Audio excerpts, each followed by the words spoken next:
considerado um dos maiores estrategistas militares da história, o almirante Zoroku Yamamoto foi quem elaborou o devastador ataque a Pearl Harbor, no Havaí, em dezembro de 1941, mesmo sabendo das consequências que o Japão poderia sofrer mais adiante.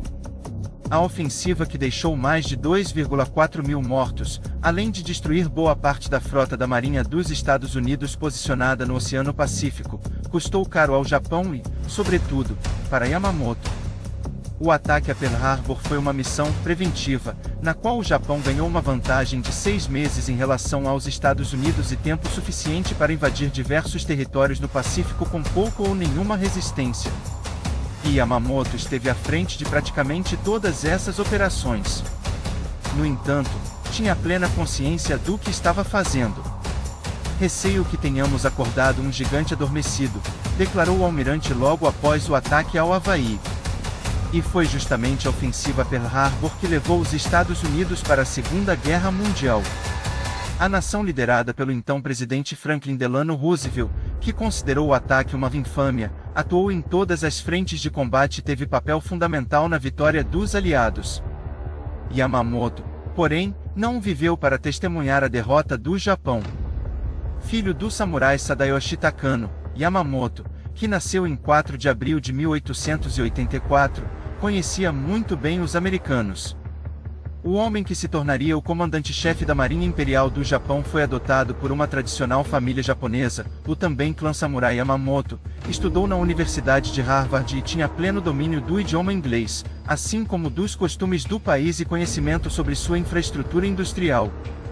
Essa experiência o fez discordar duramente de uma eventual guerra contra os Estados Unidos, ardorosamente defendida pelos militares japoneses. Mas ele não foi ouvido. Yamamoto ingressou na Marinha Japonesa em 1904 e imediatamente já foi enviado ao combate. O então marinheiro serviu no encouraçado Nishin durante a Guerra Russo-Japonesa, no que foi a primeira demonstração da capacidade militar do Japão no século XX. Os japoneses aniquilaram as forças russas no Pacífico e tomaram para si grandes porções da Rússia Oriental, que seriam retomadas somente no final da Segunda Guerra Mundial.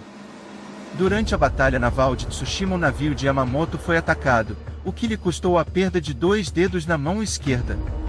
Enviado para casa, Yamamoto decidiu estudar a pegar em armas. Em 1914 ingressou na Escola Naval da Marinha Imperial e 2 anos depois alcançou a patente de tenente. Em seguida foi para os Estados Unidos, onde conheceria de perto seu futuro inimigo. Promovido a almirante em 1938, após comandar diversos ataques bem-sucedidos na China, Yamamoto era reconhecido por sua capacidade de antecipar os movimentos do inimigo e criar eficientes formas de combatê-los. Não fosse pelo comandante da Marinha, o Japão não teria investido no desenvolvimento de aeronaves e porta-aviões, que foram a ponta de lança do Japão nos conflitos durante a Segunda Guerra Mundial e também o artifício que levou a cabo o ataque a Pearl Harbor, até então uma missão inédita no mundo militar. Dispostos a vingar as vítimas de Pearl Harbor, os Estados Unidos decidiram eliminar o almirante japonês, o que também ceifaria do Japão um de seus melhores estrategistas, se não o melhor. Como Yamamoto previu, os japoneses não teriam condições de vencer os norte-americanos. Um ano após o ataque ao Havaí, o país já começava a sentir os efeitos das armas do Ocidente. Todos os territórios conquistados pelo Japão no final da década de 1930 foram retomados um a um em algumas das batalhas mais sangrentas da Segunda Guerra Mundial, como a reconquista das Ilhas de Salomão e Guadalcanal, que eram pontos estratégicos fundamentais, tanto para o Japão como para os Estados Unidos e os aliados. O trabalho de inteligência secreta dos Estados Unidos já havia quebrado o código de comunicação japonês, que era realizado por uma máquina de mensagens criptografadas semelhante à Enigma, utilizada pela Alemanha nazista, e que foi desvendada pela Inglaterra. Desta forma, os americanos sabiam de todos os movimentos do Japão. No dia 14 de abril de 1943, foi interceptada a mensagem de rádio que o comando norte-americano mais aguardava, revelando a posição de Yamamoto. O comunicado dizia que o almirante japonês iria partir das Ilhas Rabaul, tomadas dos ingleses, para uma inspeção de tropas e equipamentos nas Ilhas Salomão em apenas 4 dias. Os americanos, no entanto, estavam determinados a interromper essa viagem, que seria realizada por 2 bombardeiros Mitsubishi G4M Battle escoltados por 6 caças A6M0. Com a informação nas mãos, o comando dos Estados Unidos imediatamente traçou o plano para derrubar o avião de Yamamoto. A missão, que recebeu o nome Operação Vingança, foi elaborada às pressas.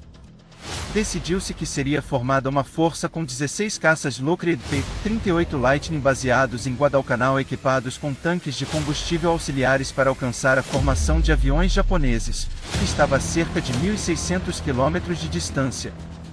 Na manhã do dia 18 de abril de 1943, a formação de aeronaves japonesas partiu de Rabaul para uma viagem de aproximadamente 500 km, que deveria ser realizada em menos de 3 horas. Muito antes disso, os P-38 dos Estados Unidos já estavam no ar voando a toda velocidade rasando as ondas para evitarem os radares japoneses. Às 9 horas e 34 minutos no horário de Tóquio naquele dia, os caças americanos avistaram a formação japonesa voando a cerca de 3.000 metros de altura e partiram para o ataque a toda velocidade. Nenhum avião japonês avistou os caças americanos se aproximando e rapidamente toda a formação foi destruída. Os Zeros tiveram poucas chances de manobrar, tampouco a aeronave que transportava Yamamoto e mais 2 importantes comandantes japoneses. Apesar da desvantagem, um dos aviões japoneses abateu um P-38 americano, que foi a única baixa na missão. O bombardeiro que transportava o almirante japonês teve seu motor esquerdo atingido e partes da asa se quebraram, o que fez o avião perder o controle até cair na floresta de Boone, na Papua Nova Guiné. O abate foi creditado ao tenente Rex T. Barber, que se vangloriou do fato até o ano de sua morte, em 2001. A aeronave que transportava Yamamoto foi encontrada no dia seguinte por uma patrulha australiana, frustrando a operação de busca do Japão. O corpo do almirante foi encontrado nos destroços, mas não foi a queda que o matou. Em seu corpo foram encontrados buracos de bala no ombro e na cabeça, evidenciando a falta de blindagem dos aviões japoneses. Esse foi o maior defeito dos aviões japoneses no conflito, cujo projetistas julgavam ser impossíveis de abater e por isso abriam mão do peso extra da blindagem para obterem melhores desempenhos em velocidade e manobrabilidade. A morte do almirante Yamamoto foi comunicada ao povo japonês somente no dia 21 de abril, o que devastou a mente da população e militares, que o consideravam uma das maiores fontes de inspiração para continuar lutando, apesar de sua aversão ao conflito. Após esse dia, a desconfiança passou a imperar no Japão, que se renderia 2 anos depois após os ataques nucleares em Hiroshima e Nagasaki.